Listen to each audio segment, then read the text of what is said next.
So we get, a couple of weeks before closing, I'm like, hey, your wife's told me after. Well, no, that was all taken care of. I said, well, sir, there's no deed. They told you that you needed to get a deed executed. You didn't do that. So now we had to track down the ex-wife, and she had some issues and was kind of, I hate to say this, she was living, I think, in her parents' garage. And we tracked her down, and I called her and went to meet with her. I said, hey, I'm here. You agreed to do this? She said, oh, I know exactly why you're here, but I'm not signing the thing.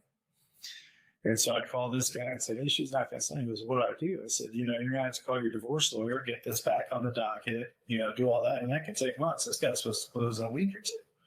And he said, what are my other options? I said, you got to convince her somehow to sign this deed. So it got interesting. So he comes up with a number, I think it was around $10,000. He's going to pay her to sign the deed.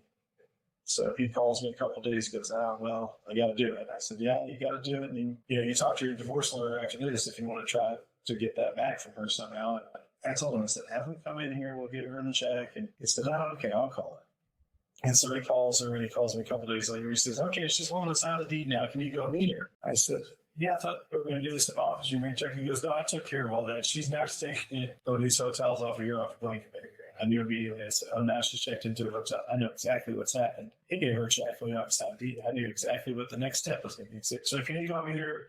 She's in room 3, whatever. So knock on the door. She doesn't answer. I can't get a hold of her. I call back. I said, I don't know how to explain this to you, but she did not answer. We didn't even come to the office. I'm doing you a favor, trying to help you out. So, oh, goodness, what do I do now? I said, I think you know what you have to do. And so, sure enough, another $10,000 check later. I signed the deed. So, that's a scary story from a personal standpoint, but you said what are the pitfalls?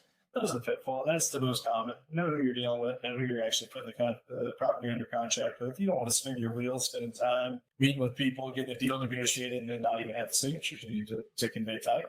Right. We see some crazy things with titles and people trying to sell the house that they don't own. And then, well, show you deed. We need the signature. We need Janet's signatures. Janet's. Well, I'm your power of attorney. Okay, you send that over to me. You send it over to the title company.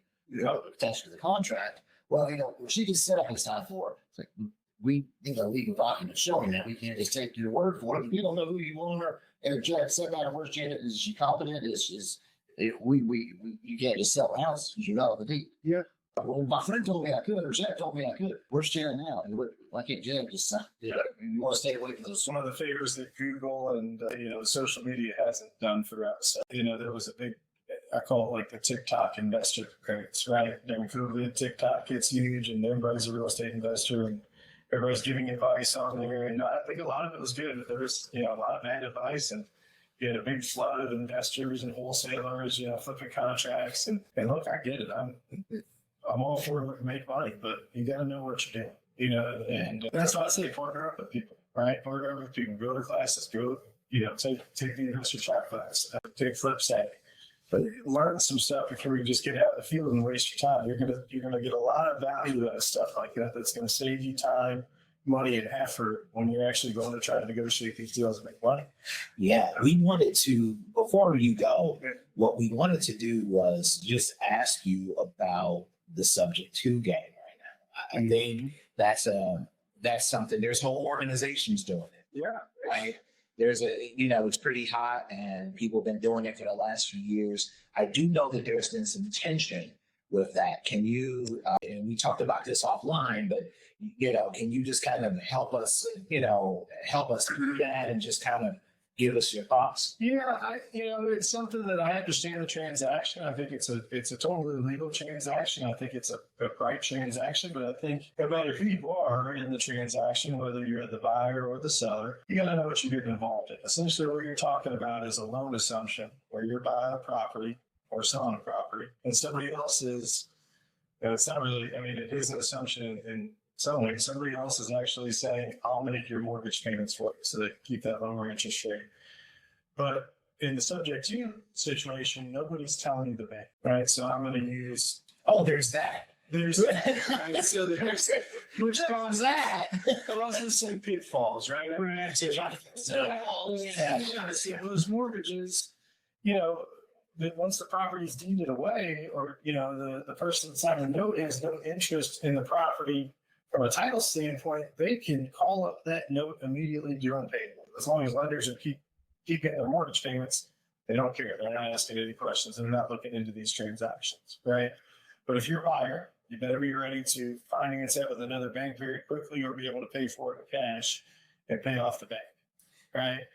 As a seller, understand that you are deeding your property away and that debt is still on your credit report. There's nothing you can really do that I'm aware of. Maybe there's some new mechanism that I'm not aware of, so I don't want to be called out there. But from my understanding, that debt is still in your name. You are the one that signed the note to that bank. If payments get missed, it's going to hit your credit. If payments get missed and it goes to foreclosure, it's going to be in your name. And that person signed with you is going to probably be named as a co-defendant, but it's on you. So you have to know what you're getting involved in. So that's a cautionary tale, right? So there's a cautionary tale. And so what we want to do is thank you so much for coming out today and hanging out with us. And, you know, we know that we can reach out to you. Yeah. And we can call and we can reach out and Happy to answer any questions. Happy to help you. You can always call. I'll give you office and my cell. So office is 502-632-2277. You can always call my cell. My office phone rings to my cell anyway. So it's 502-709-1354. But happy to answer questions, help you however I can. You guys do closings in Kentucky and Indiana. So Kentucky, Indiana, we're getting ready to open the Indiana office. Should be opening up in 2 or 3 weeks. wow, congratulations. Right? So some things we talked about are based on Kentucky law, Indiana law. So consulting attorneys wasn't legal advice, all the criminal disclaimers. You know, we're not tax advisors, we're not accountants, we're not Yes, I'm a real estate agent. He's an investor, Yeah. right? And Trevor's an attorney, but you know, look, But we also want to shout out our socials as well. So we got trying for the legal matters and closings. Reach out to us for your real estate needs, questions, if you want a topic you want us to cover.